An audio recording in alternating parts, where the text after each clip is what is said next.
할렐루야. 좌우로 인사 좀 나누실까요? 반갑습니다. 한 주간 어떻게 보내셨습니까? 잘 오셨습니다. 네. 그림 하나를 좀 볼까요? 그림 감상을 하고 말씀을 좀 보도록 하겠습니다. 아마 미술하시는 분들이 이게 누구의 그림인지 대번 알아보실 텐데, 누구의 그림입니까? 제가 그린 건 아니에요. 누구의 그림 같아 보입니까? 과일들이 앞에 놓여 있고 뒤에는 과일 바구니가 있죠. 이게 세잔의 그림입니다. 세잔. 프랑스 유명한 화가죠. 근데 여러분 이 그림을 잘 보시면 그림에서 특이점을 전문가들은 전문가가 아니래도 조금만 유심히 보면 발견을 하게 될 겁니다. 어떤 게 특이해요? 앞에 탁자 위의 그림은 각도가 어디서 그린 겁니까? 살짝 위에서 그린 것처럼 보이죠. 시각이 위에서 본 그림이에요. 그죠? 예. 그런데 저 뒤에 바구니는 정면 그림이에요. 맞죠? 예, 정확히. 한 그림에 말하자면 몇 개의 시선으로 그린 겁니까? 두 개의 시선으로 그린 거예요. 그렇죠? 이것은 당시 그 미술가들의 기법 속에 혁명적인 관점이었어요. 당시에는 거의가 종무라, 또 사실 그대로 그리는 그런 이제 기법이 주류를 이루었는데, 이제 소위 후에 그 사진기가, 오늘날처럼 그런 선명한 사진기는 아니겠으나, 사진기가 나오면서 그런 그림 화법이 무의미하게 됐어요. 그러면서 화가들이 시각을 새롭게 연 겁니다.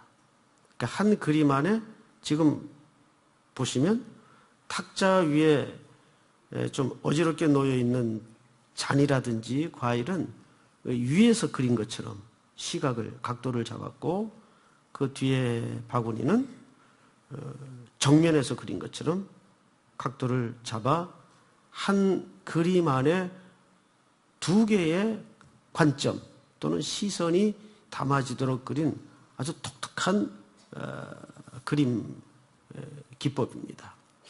자, 이제 이 그림을 이제 보여준 이유가 있습니다. 오늘 성경이 마치 그런 것 같아요. 오늘 성경은 하나의 스토리지만, 그러니까 하나의 화폭이지만 그 안에는 여러 가지의 시선이 있어요. 우리가 그것을 놓쳐서는 안 됩니다. 특별히 1절서부터 한 절 한 절 이제 훑어가면서 말씀을 좀 나눌까 해요. 1절을 보시면 요셉이 이제 잔치를 끝내고, 아직 요셉은 형들 앞에서 커밍아웃을 안 한 상태입니다. 오랜만에 막내 동생과 한배에서 난 형제와 나름 혼자서만 이제 회포를 풀게 된 거죠. 그 잔치에 참여했던 베냐민과 그리고 그 형들은 느낌이 어땠을까요? 이게 뭐지? 아마 이런 느낌이었을 것 같아요. 굉장히 좀 어리둥절하고 그 생뚱맞은, 그러면서도 아주 급당황한 속내를 감추고 있었겠죠. 얼떨떨했을 것 같아요.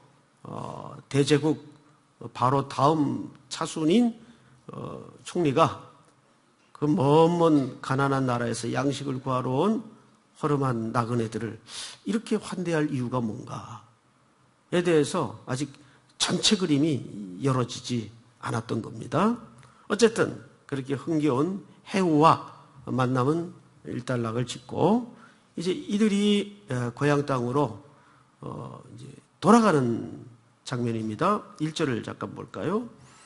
요셉이 그의 집 청지기에게 명하여 이르되 양식을 각자의 자루에 운반할 수 있을 만큼 채우고 각자의 돈을 그 자루에 놓고, 이 돈은 사실 이들이 올 때 가지고 왔던 돈이기도 합니다. 또 내 잔, 곧 은잔을 그 청년의 자루 아귀에 놓고, 그 청년은 누굴 가리킬까요? 베냐민을 얘기해요. 자기의 혈육이죠. 친혈육이죠. 베냐민 자루에 은잔을 넣도록 명령을 합니다. 자, 그래서 이제 오늘 말씀의 제목이 한번 따라서 해볼까요? 은잔의 계략. 은잔의 계략. 요셉은 이제 이 은잔의 계략을 통해서 드러내고자 하는 몇 가지 구속사적인 그림과 또 은혜의 그림이 여러 가지로 다양한 시선 속에 녹아져 있습니다. 그리고 이제 요셉의 명령대로 이제 청지기들은 그렇게 했겠죠? 3절. 아침이 밝을 때에 사람들과 그들의 나귀를 보내니라. 자, 여러분, 새날이 왔겠죠? 어떻습니까? 이 요셉의 형들에게 이날 밝아온 아침은 어떤 느낌이었을까요? 여러분 한번 상상의 나래를 열고 한번 이 광활한 상상의 하늘로 여러분들의 생각을 한번 날려보세요. 어땠을 것 같아요? 아무 생각이 없으세요? 어땠을 것 같아요? 야, 이젠 다 됐구나. 이젠 양식도 구했겠다. 또 베냐민도 온전히 보존한 채 데리고 갈 수 있겠다. 한달음에 고향 땅에서 기다리는 아버지의 얼굴을 떠올리면서 이제 달려갈 일만 생각했겠죠. 그런데 요셉의 입장에서 이날 아침은 어떤 마음이었을까요? 요셉의 입장에서 한번 생각을 해보세요. 요셉은 이미 그 돌아가는 노정에 벌어질 일들을 상상을 하고 있었을 겁니다. 드디어 이제 이들과 얼굴과 얼굴로 모든 것을 드러낼 순간이 점점 다가오고 있다는 걸 요셉은 충분히 감지했겠죠? 그러니까 그런 것 같아요. 언젠가도 한번 여러분들에게 아주 소박한 간증 겸 말씀드린 적이 있지만 그 캄보디아의 그 언동 마을에 어느 선교사님 부부의 그 매일 캄보디아 땅에서 맞이했던 아침의 소회를 설명드린 적이 있어요. 그 험난했던 이야기를 제가 듣고 나서 물었던 질문이에요. 17년 동안 매일 어떻게 지내셨어요? 했을 때 돌아 나오는 길에 그 아내 되시는 선교사님이 한 말입니다. 매일 이스라엘 백성들이 광야를 지나면서 맞이하는 아침 같았어요. 이 대답이었어요. 매일 이스라엘 백성들이 맞이한 아침은 어떤 아침이었을 것 같습니까? 일반적인 사람들의 그 이해처럼 상식적인 아침이 아니었어요. 뭔가 새로운 일이 기대되고 뭔가 보람찬 꿈을 꾸며 그런 희망찬 해가 떠오르는 그런 아침이 아니에요.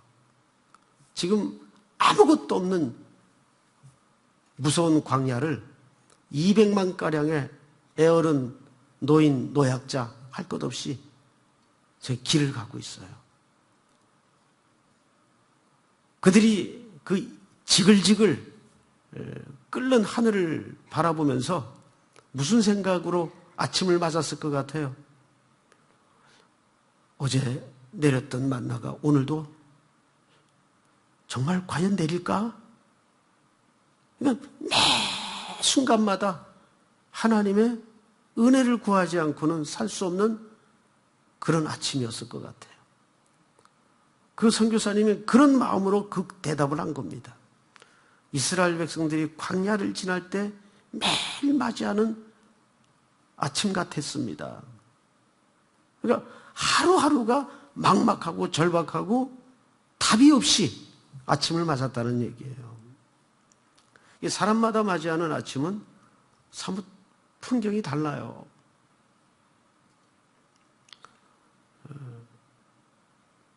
오늘 이 형제들이 맞이한 아침은 아마 굉장히 아름다운 아침이었을 것 같아요. 이제 곧 자기들에게 닥칠 너무도 황당스러운 일을 예견하지 못한 채 맞이한 아침입니다. 드디어 이제 새날이 시작이 됩니다. 보세요. 4절, 그들이 성읍에서 나가 멀리 가기 전에 요셉이 청지기에게 이르되 일어나 그 사람들의 뒤를 따라가서 그들에게 이르기를 너희가 어찌 선을 악으로 갚느냐? 이것은 내 주인이 가지고 마시며 늘 점치는 데 쓰이는 것이 아니냐? 너희가 이같이 하니 악하도다 하라. 우리 6절을 한번 같이 읽을까요? 시작. 청지기가 그들에게 따라가서 그대로 말하니. 청지기는 주인이 입에 넣어준 말만 그대로 실행했겠죠. 그들이 그에게 이르되 대답하되 내 주여 어찌 이렇게 말씀하나이까? 당신의 종들이 이런 일은 결단코 하지 아니하나이다. 우리 자루에 있던 돈도 우리가 가나안 땅에서부터 당신에게로 가져왔거늘 우리가 어찌 당신의 주인 집에서 은금을 도둑질하리이까? 당신의 종들 중 누구에게서 발견되든지 그는 죽을 것이요 우리는 내 주의 종들이 되리이다. 우리 10절 한번 같이 읽을까요? 시작. 그가 이르되 그러면 너희의 말과 같이 하리라. 그것이 누구에게서든지 발견되면 그는 내게 종이 될 것이요 너희는 죄가 없으리라. 여러분 잠깐 이제 고개를 들고 설명을 좀 들으십시다. 이게 굉장히 중요한 대목에 이제 이르렀는데 9절 말씀은 이 형들이 쫓아온 청지기에게 사실상 요셉에게 한 고백입니다. 그런데 그 고백을 잘 보세요. 9절. 당신의 종들 중 누구에게서 발견되든지 그는 죽을 것이요 우리는 내 주의 종들이 되리이다. 이 말은 실질적으로 누구든지 발견되거든 이라는 말은 신의 이름을 걸고 한 맹세예요. 이 전체 문맥을 보면 재번역을 이해를 돕기 위해서 다시 하자면 이렇게 번역을 할 수가 있어요. 그것은 당신의 종들에게는 신성 모독과 같은 것입니다. 그러니까 신의 이름을 걸고 형들이 청지기에게 그리고 실질적으로는 요셉에게 한 맹세예요. 자, 이 형들이 지금 어느 정도 결백을 주장하고 싶은지 자기들의 그 결백함을 고백하는지 가늠할 수 있겠죠. 이것을 강조하는 이유가 있어요. 그리고 여러분들도 한번 똑같이 생각을 해보세요. 이 형들은 실제 이 고백과 같이 결백합니까? 안 합니까? 예?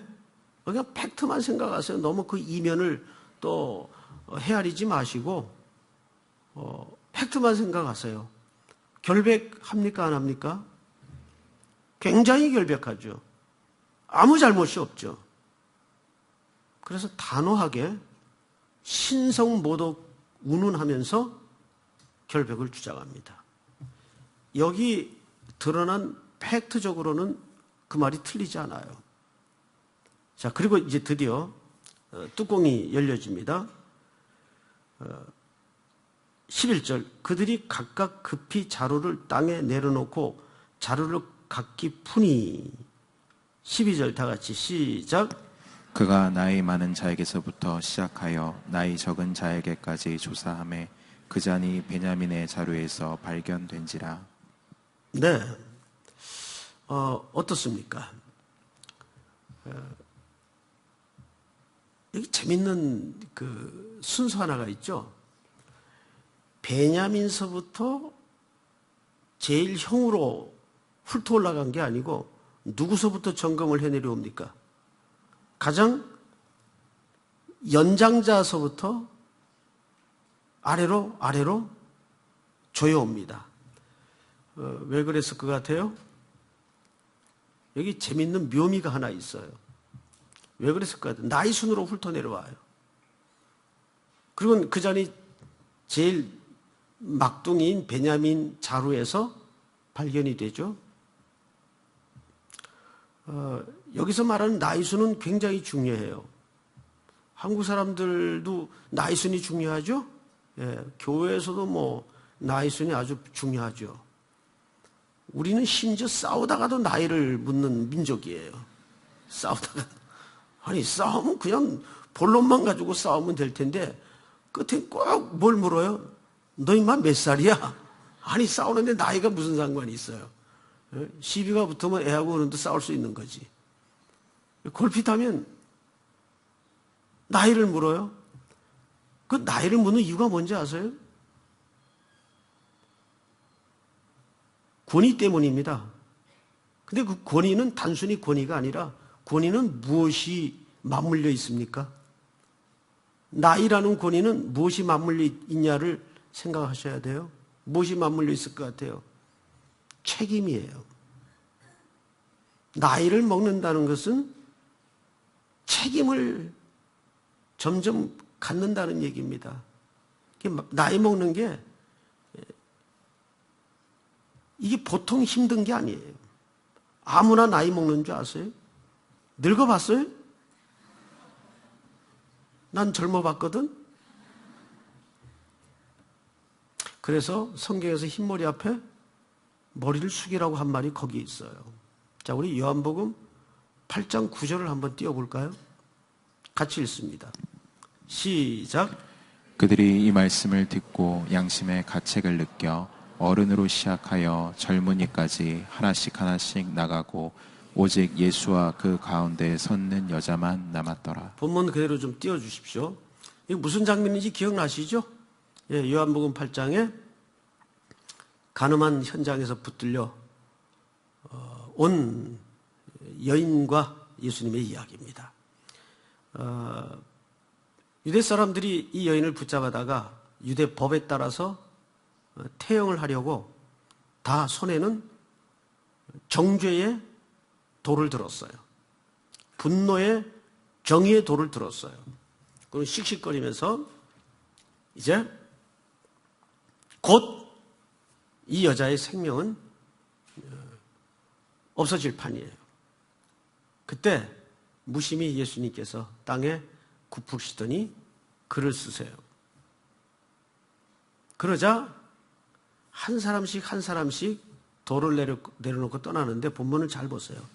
그들이 이 말씀을 듣고 양심의 가책을 느껴 어른으로부터 시작하여 젊은이까지 이 돌로 온 순서가 어디서부터 돌을 놨어요?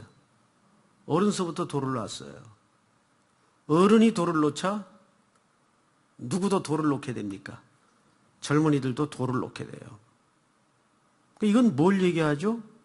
유대 사람만큼 공동체를 한 운명으로 강조하는 민족이 있던가요? 그 공동체 책임성을 얘기하는 거예요. 어른으로부터 시작해서 젊은이까지 하나씩 하나씩 나가고 마지막에는 누구와 누구만 남습니까? 예수와 인간이 저질러 놓은 죄만 남습니다. 예수와 죄만 남아요. 자, 여러분, 오늘 다시 한번 창세기 44장을 한번 보세요. 12절을 보시면 그가 나이 많은 자에게서부터 시작하여 나이 적은 자에게까지 조사하며 그 자니 마지막에 누구 자루에서 발견이 됩니까? 네, 베냐민 자루에서 발견이 됩니다. 자, 여러분, 이 베냐민은 곧 누구와 한 운명입니까? 요셉과 한 운명이며 동시에 누구와 한 운명입니까? 야곱과 한 운명이에요. 마지막에 사실은 야곱과 한 운명 공동체인 베냐민 자루에서 은잔이 발견됩니다. 자, 이후에 결백하다고 주장했던 형들의 다양한 반응을 이제 우리는 그 다음 9절에서 만나보게 되는 거죠. 13절. 그들이 옷을 찢고 각기 짐을 나귀에 싣고 성으로 돌아가니라. 자, 뭘 찢었어요? 옷을 찢었어요. 뭘 생각나는 장면이 없던가요? 여러분, 이 형들이 요셉을 잡아 뭘 찢었습니까? 요셉의 옷을 찢었어요. 창세기 37장을 넘겨주세요. 우리 그 현장을 좀 보고 얘기합시다. 창세기 37장 23절. 다 같이 읽습니다. 시작. 요셉이 형들에게 이르매 그의 형들이 요셉의 옷 곧 그가 입은 채색 옷을 벗기고. 자, 옷을 벗겼죠? 그리고 31절로 넘어갑니다. 그들이 요셉의 옷을 가져다가 숫염소를 죽여 그 옷을 피에 적시고. 32절 시작. 그의 채색 옷을 보내어 그의 아버지에게로 가지고 가서 이르기를 우리가 이것을 발견하였으니 아버지 아들의 옷인가 보소서 하매. 다 같이 아버지가 그것을 알아보고 이르되 내 아들의 옷이라. 악한 짐승이 그를 잡아 먹었도다. 요셉이 분명히 찢겼도다 하고. 요셉이 찢겼다. 자, 여러분, 세 명의 카테고리를 잘 생각하세요. 베냐민의 자루에서 잔이 발견되었어요. 그리고 형들은 옷을 찢습니다. 그런데 여기 찢는다 하는 단어가 이 야곱의 인생에 또 요셉의 인생에 공통분모로 등장하는 현장은 뭡니까? 피해와 가해자의 관계 속에서 이 단어들이 등장을 해요. 베냐민 자루에 잔이 발견되자 형제들은 어찌할 수 없어서 옷을 찢습니다. 그런데 오래전 아버지의 목숨 가두 같았던 요셉의 채색 옷을 그들은 벗겨서 거짓으로 피를 묻히고 그 옷을 찢습니다. 그리고 찢겨진 옷을 아버지에게로 갖다 주자 오늘 성경에 보니까 요셉이 분명 찢겼도다. 여러분, 요셉이 찢기는 것은 바로 누구의 모형인가 하면 그리스도의 모형이에요. 그러면서 동시에 오늘 이 형들은 무엇을 기억해내는가를 잘 보세요.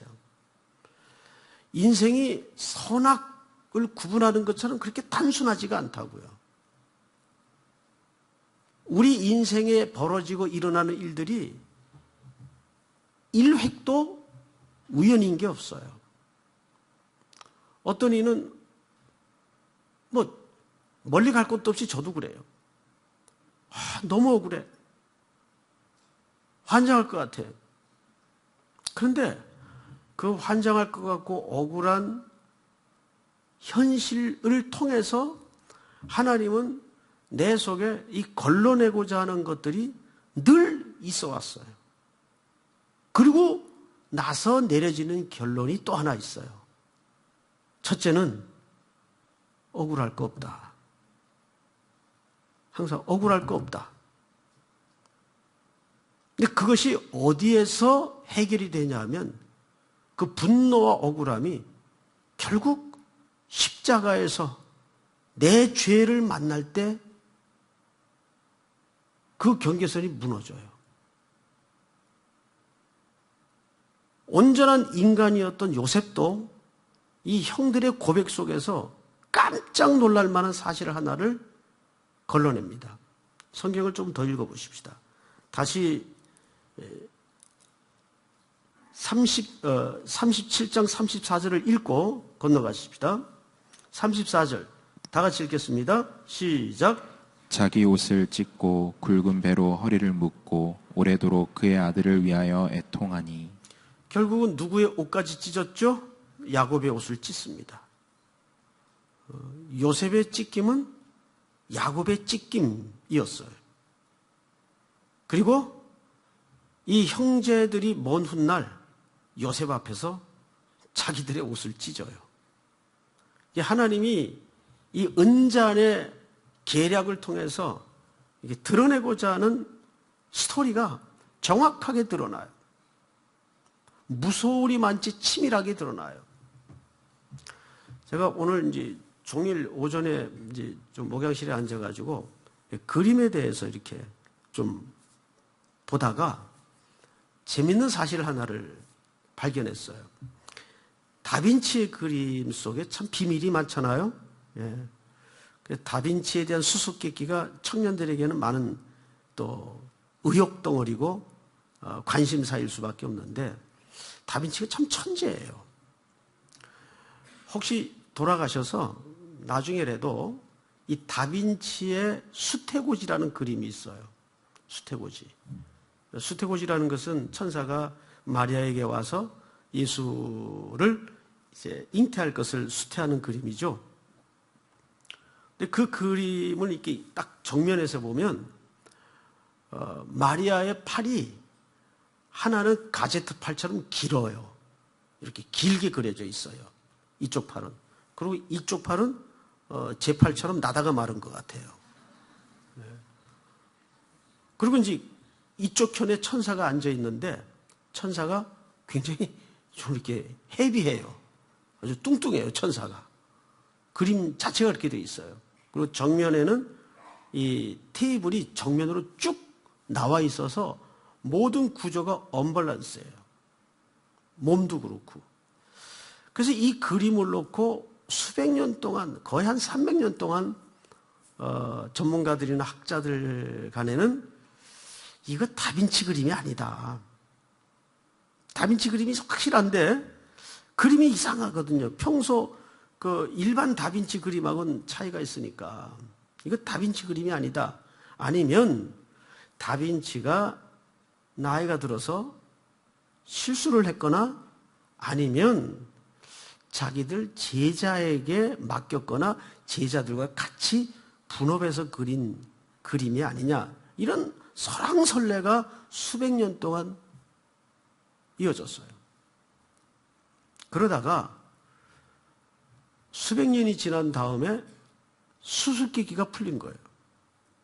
이 그림은 원래 걸려있던 그 큰 성당 건물 정면 쪽에 보면 이 정면에 걸려있는데 그것이 사람은 정면에서 볼 수 없는 위치예요. 사람은. 그래서 이 그림은 어느 쪽에서 볼 수밖에 없는가 하면 이 45도 각도의 측면에서 볼 수밖에 없는 거예요.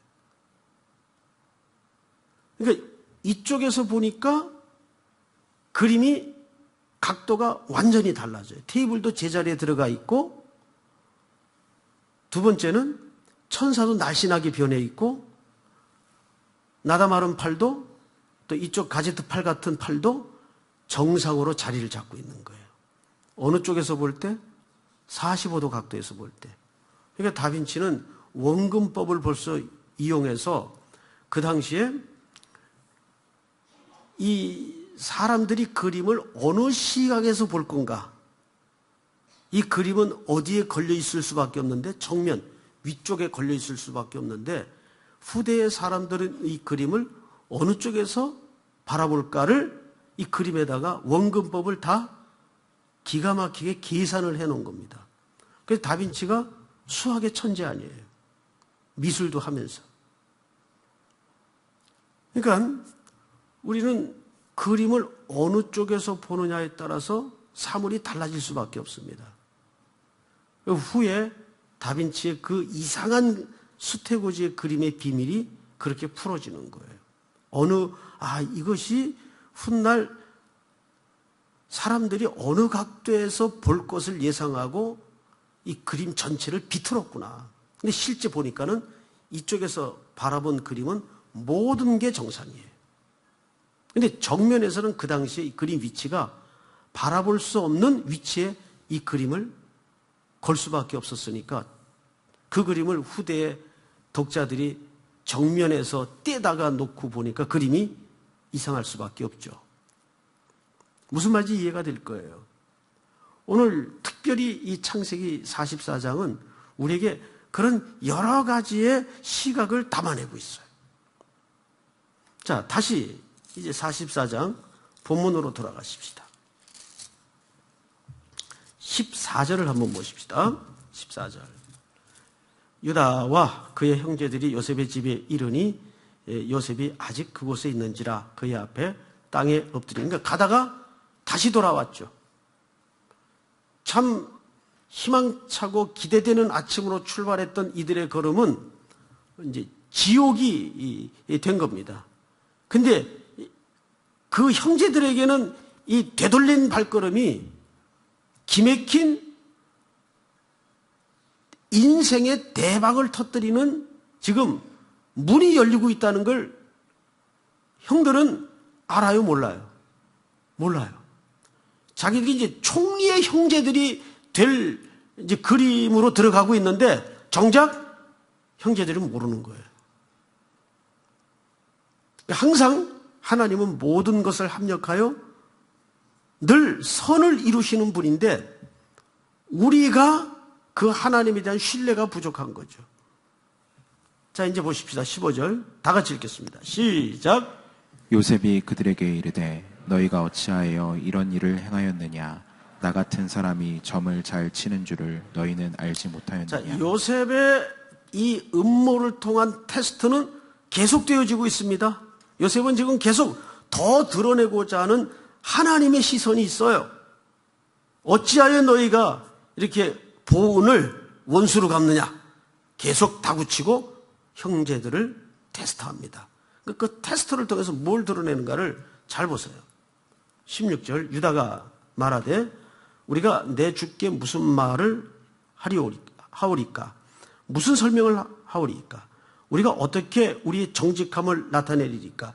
하나님이 종들의 죄악을 찾아내셨으니 우리와 이 잔이 발견된 자가 다 내 주의 노예가 되겠나이다.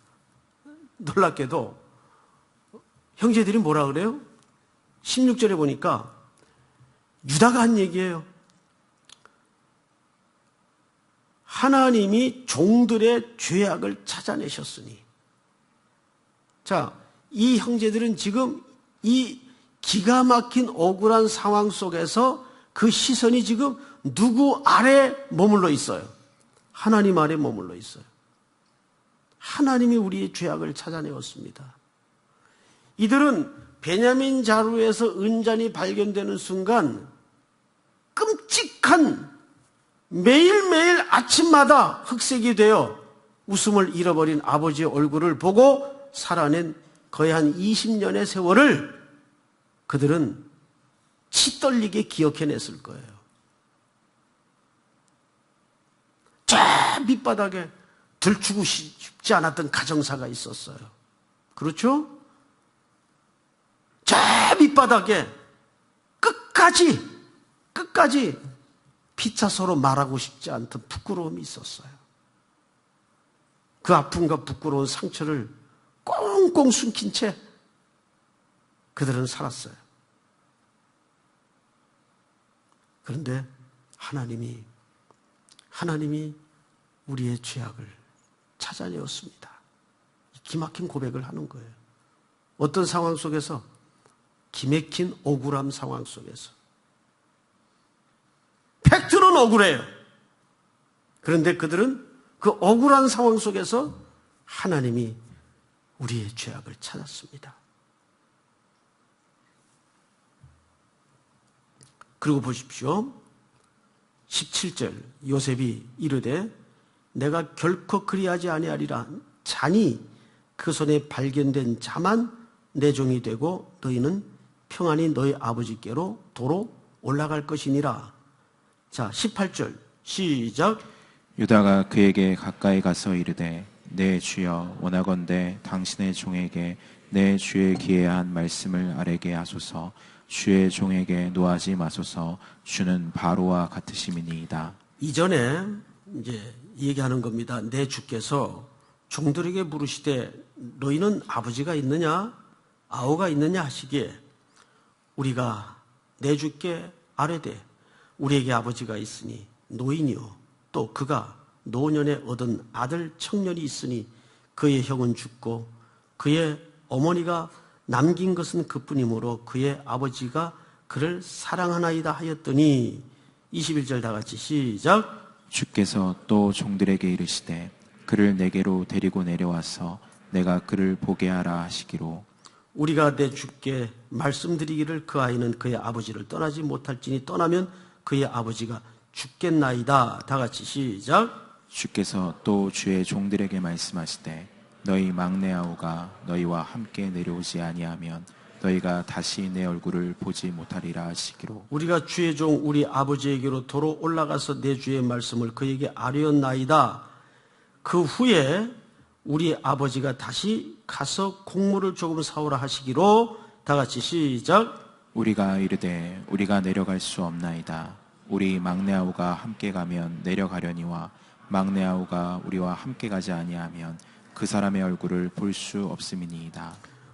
주의 종 우리 아버지가 지금부터 잘 들으십시오. 우리에게 이르되 너희도 알거니와 내 아내가 내게 두 아들을 낳았으나 자, 잘 보세요. 자, 앞을 보세요.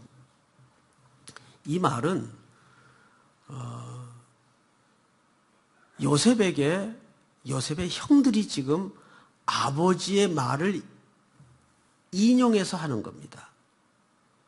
야곱이 평소에 이 아들들에게 대했던 야곱의 자식들에 대한 인식이에요.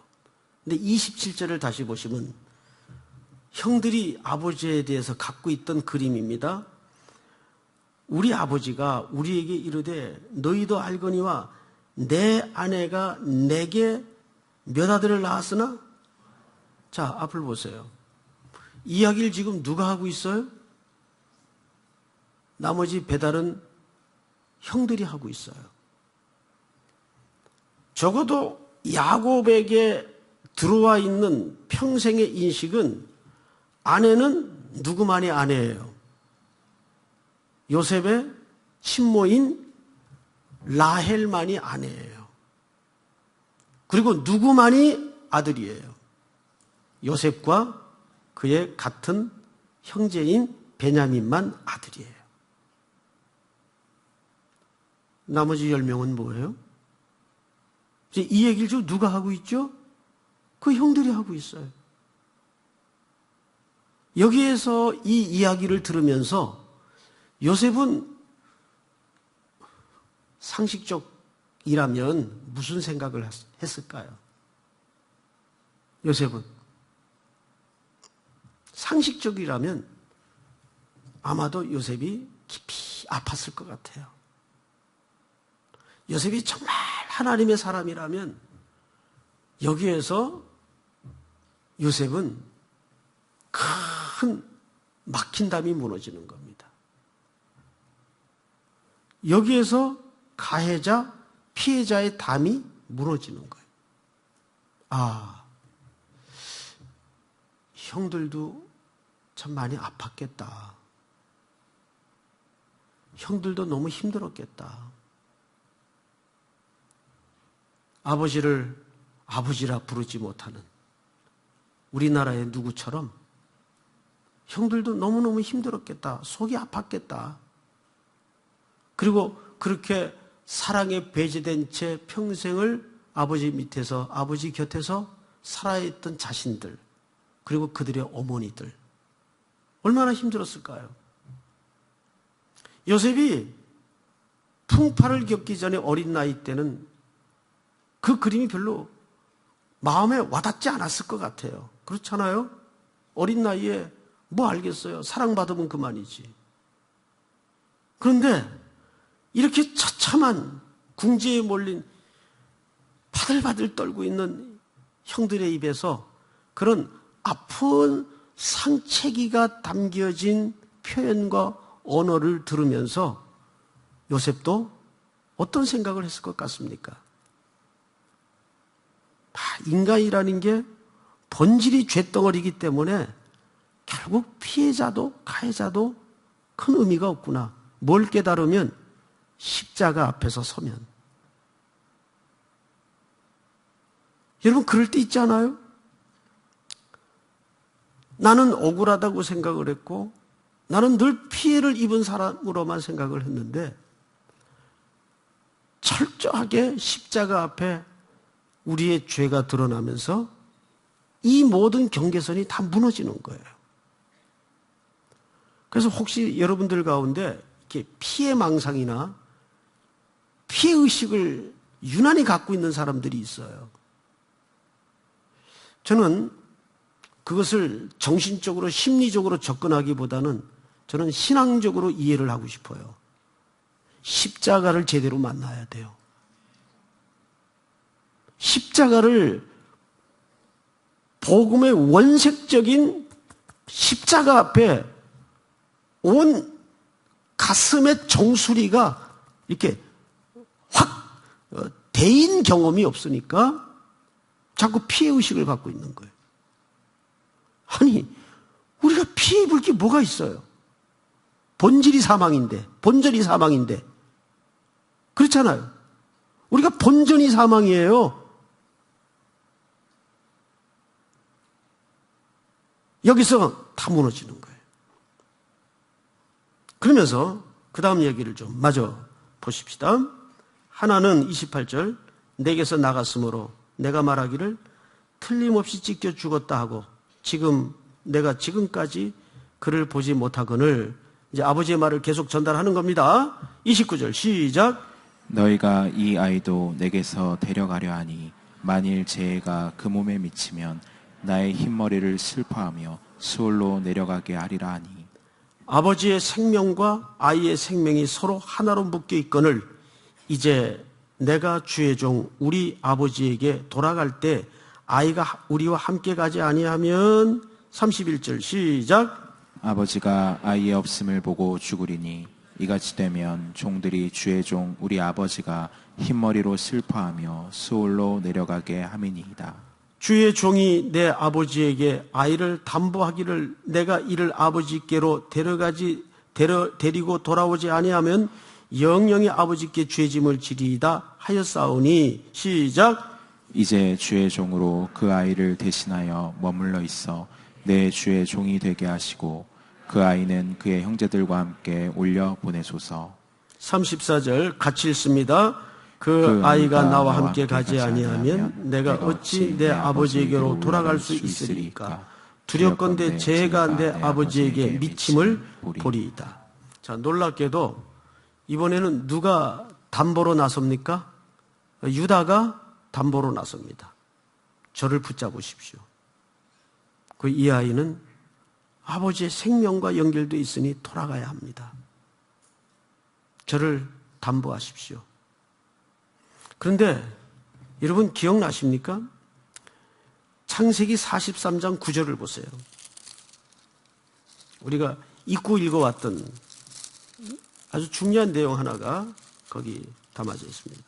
43장 9절 다 같이 시작. 43장 8절서부터 읽겠습니다. 시작. 유다가 그의 아버지 이스라엘에게 이르되 저 아이를 나와 함께 보내시면 우리가 곧 가리니 그러면 우리와 아버지와 우리 어린아이들이 다 살고 죽지 아니하리이다. 내가 그를 위하여 담보가 되오리니 아버지께서 내 손에서 그를 찾으소서. 내가 만일 그를 아버지께 데려다가 아버지 앞에 두지 아니하면 내가 영원히 죄를 지으리다. 이때 이미 길 떠나기 전에 유다는 사실상 목숨을 어떻게 한 겁니까? 내놓은 거예요. 유다는 목숨을 내놓았어요. 그리고 실제 그 상황이 지금 벌어지고 있는 거예요. 유다는 죽은 거예요. 누구를 대신해서? 베냐민을 대신해서. 그리고 이 유다 지파를 통해서 누가 오시도록 되어 있습니까? 그리스도가 오시도록 되어 있어요. 자, 우리는 일단 표면적 역사부터 정리를 하고 구속사적인 결론을 내렸으면 좋겠어요. 요셉이 이런 광경을 보면서 무슨 생각을 했을 것 같아요? 지금까지 쭉 우리가 읽어오면서 이 형들의 아버지에 대한 이야기와 또 유다가 베냐민을 위해서 지금 드러내고 있는 행동들을 보면서 요셉은 무슨 생각에 잠겨 있을 것 같습니까? 이거 내가 잘못 듣고 잘못 보고 있는 거 아니지? 이거 옛날 형들 맞아? 이런 형들이 아닌데 이런 생각 안 했을 것 같아요? 절대 우리 형들이 이럴 사람들이 아닌데 내게 억울함을 뒤집어 씌우고 그 무자비한 행동을 한 것만 봐도 이럴 사람들이 아닌데 형들이 어떻게 된 겁니까? 더위 먹었나요? 그 아픔을 통해서 바뀐 거예요. 달라진 거예요. 여러분, 복음의 능력은 사람을 바꿉니까? 안 바꿉니까? 사람을 바꿉니다. 그러면서 결국 요셉의 마음을 온전히 열어버립니다. 우리는 창세기 45장에서 아주 극적인 이 사건의 클라이막스를 다음 주에 보게 될 겁니다. 오늘 이 모든 이야기의 결론은 결국 십자가 앞에 제대로 온 가슴을 맞대어 본 경험이 없는 사람은 계속 피해의식과 가해자와 피해자의 담에 갇혀서 인생을 낭비할 수밖에 없어요. 오늘 이 말씀 속에 여러분들이 고민하고 끙끙거리며 신음하던 생의 답을 찾는 복된 기도와 간절한 구함이 있기를 주님의 이름으로 축원합니다. 우리 다 끝나는 게 아니죠. 다 일어나지 말고 우리 찬양 하나 하십시다. 난 주일날인 줄 알고 지금 착각을 해가지고. 여호와의 유월절 우리 찬양 하나 하죠. 오늘 창세기 44장을 통해서 우리는 가해자 피해자도 무너지고 결국 그리스도의 십자가 앞에 우리의 적나라한 모습이 드러나면서 하나님 앞에 어떤 은총을 구해야 할 것인가를 확인하게 되었습니다. 여러분, 오늘 이 밤에 한 주간을 살면서 끙끙거리며 살다가 가지고 나온 모든 기도의 제목들을 미주알 고주알 소상히 아뢰십시오. 하나님은 여러분들의 흐느낌까지도 알고 계시지만 여러분 속에 담아둔 그 고백을 토해내시기를 원하십니다. 그 아버지 하나님께 여러분들의 심정을 토하십시오. 그리고 가슴에 담고 나를 병들게 만들던 그런 피해의식들, 공고한 삶의 짐, 저 생의 밑바닥에 꽁꽁 숨겨 두었던 아픈 상흔들, 오늘 이 밤에 인생의 큰 울음을 터뜨리듯 다 토해내십시오. 토해져야 은혜가 시작이 되고 치료가 시작이 되고 회복이 시작이 됩니다. 하나님은 오늘 올려드린 찬양처럼 여러분들을 지금 만져가고 계십니다. 말씀을 통해 만져가시고 여러분들의 눈물을 통해 만지시고 여러분들의 간절한 기도를 통해서 여러분들을 만지고 계십니다. 주님의 그 다가오셔서 터치하는 그 터치를 외면하지 마십시오. 이 시간 다 같이 한번 주여 부른 다음에 통성으로 소리내어 다 같이 기도합니다. 주여!